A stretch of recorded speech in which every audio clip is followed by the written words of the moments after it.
Hi అండి, welcome to my channel Latha all in one. ఈరోజు బీరకాయ వేపుడు చేస్తున్నానండి.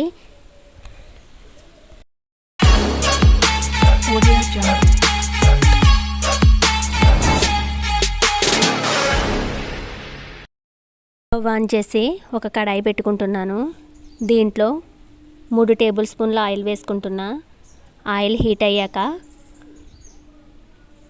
1/2 టేబుల్ స్పూన్ జీలకర్ర, 1/2 టేబుల్ స్పూన్ ఆవాలు వేసుకుని ఒకసారి బాగా వేయించుకుందాం. 1 టీ స్పూన్ పచ్చిశనగపప్పు వేసుకోవాలి. అలాగే 10 వెల్లుల్లి రెబ్బల్ని పొట్టు ఒలిచేసి దంచుకుని వేసుకుంటున్నాను. ఇవి కూడా ఒకసారి బాగా వేయించుకుందాం. అలాగే 4 ఎండుమిర్చిని కూడా వేసుకుంటున్నా. 4 పచ్చిమిర్చి కూడా చీల్చుకుని వేసుకుంటున్నా. ఒకసారి కలుపుకుందాం.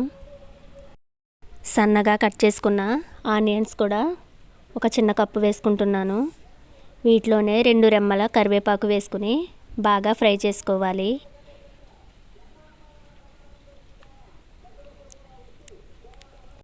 ఈ విధంగా ఫ్రై అయ్యాక వీటిలోకి కట్ చేసుకుని బీరకాయ ముక్కలు అయితే వేసుకుందామండి. నేనైతే 1 కేజీ బీరకాయలు వేసుకుంటున్నాను. బీరకాయ ముక్కలు వేసుకున్నాక గరిటెతో ఒకసారి బాగా కలుపుకుందాం. ఇలా కలుపుకొని మూత పెట్టుకుని కొంతసేపు బాగా ఉడికించుకోవాలి. ఈ బీరకాయలో వాటర్ వస్తుందండి. ఆ వాటర్లోనే బీరకాయ అంతా ఉడికిపోవాలి. మీలో ఎవరైనా నా ఛానల్ కొత్తగా చూస్తే నా ఛానల్ని సబ్స్క్రైబ్ చేసుకోండి. వీడియో చూసిన వాళ్ళు లైక్ చేయండి ఫ్రెండ్స్. వేసి ఇంకొకసారి బాగా కలుపుకుందాం. ఈ విధంగా కలుపుకున్నాక బీరకాయలో వాటర్ మొత్తం ఎగిరిపోయింది కదండి. ఈ స్టేజ్లోనే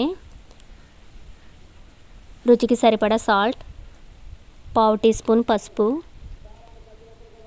1/2 టేబుల్ స్పూన్ కారం వేసుకుందాం. ఇవి వేసుకుని ఒకసారి బాగా కలుపుకుందాం. పసుపు కారం వేసుకున్నాక కూడా దీన్ని ఇంకో 2-3 నిమిషాల పాటు బాగా ఉడకనిచ్చుకోవాలి. ఇది బాగా ఉడికాక గ్యాస్ ఆఫ్ చేసి సర్వింగ్ బౌల్లోకి అయితే తీసేసుకుందాం. చివరగా దీనిపైన కొత్తిమీర చల్లుకుందాం. దీంట్లో అయితే కొత్తిమీర వేసేసుకుంటున్నాను. కొత్తిమీర వేసుకుని కూడా ఒకసారి గరిటెతో బాగా కలుపుకుందాం. ఈ విధంగా కలుపుకొని గ్యాస్ ఆఫ్ చేసేద్దాం. అంతేనండి, బీరకాయ వేపుడైతే రెడీ అయిపోయింది.